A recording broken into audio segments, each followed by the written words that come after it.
lot of product rationalization exercise keeps on happening in MNCs, and typically you could, theoretically you could actually,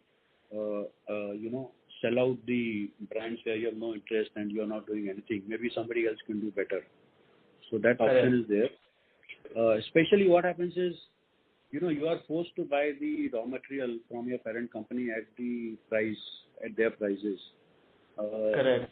Whereas in some cases, the same molecule, raw material, what we call API, is available at, let's say, half the price in India. Okay, and the quality is acceptable. Now, you can't do that because you are MNC. But an Indian company can potentially use that brand name, source it locally at a much lower cost, and have enough money to invest in the brand, So that is possible. Understood. Okay. No, that's quite clear. And even the other brands, like the well-established ones, which are still probably growing and still have some market share, do you think these brands, being in an MNC environment, are a bit under-leveraged, under-managed, and can really scale up in the hands of a domestic player? Because the brand could obviously be well known in the doctor community, and if there is a domestic player who probably owns these brands, they could do much better with it than how an MNC is doing it? Yes, purely in terms of... Yeah, obviously it depends on, one has to look at the brand size and, Correct. If it is a strategic fit with so if it makes sense, if the acquirer already has a portfolio in that therapeutic area, they're already meeting the target doctors for this brand. So then there's no incremental cost, no incremental sales force cost, at least for them. And then they can pretty much do better. Because what happens typically in MNCs, they may have, let's say, 15, 20 brands or 25 brands, but you can't promote all the brands. It's simply not possible.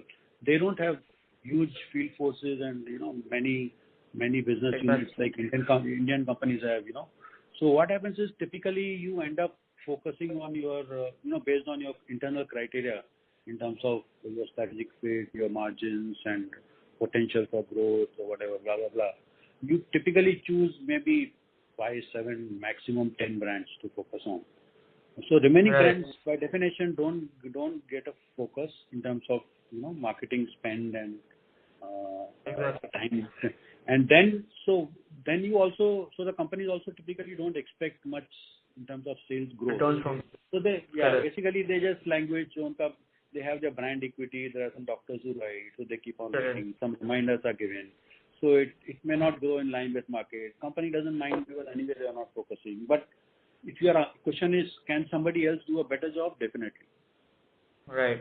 And is it that the brand sells because it comes from an MNC, or do you think it's the brand itself that has a lot of value? Like for example, if you take something like Combiflam, for example, obviously it's a Sanofi product, but does Combiflam sell because it's Combiflam, or does it sell because it's under the Sanofi umbrella?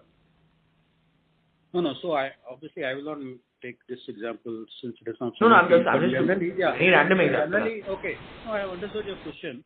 So what happens is initially when the product is launched and established, one of the reasons obviously is the company behind it. Okay, and of course, along with the company comes the kind of marketing strategy you have, the kind of the well-trained people you have, and so on and so forth.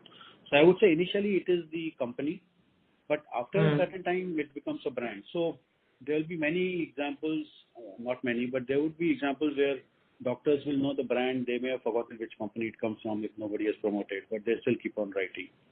Or even if the brand changes hands, I don't think they will stop writing because they may not know.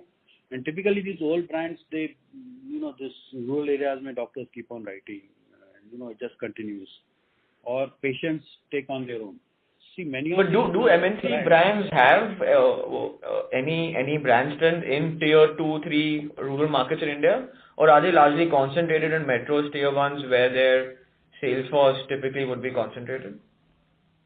So in terms of demand generation,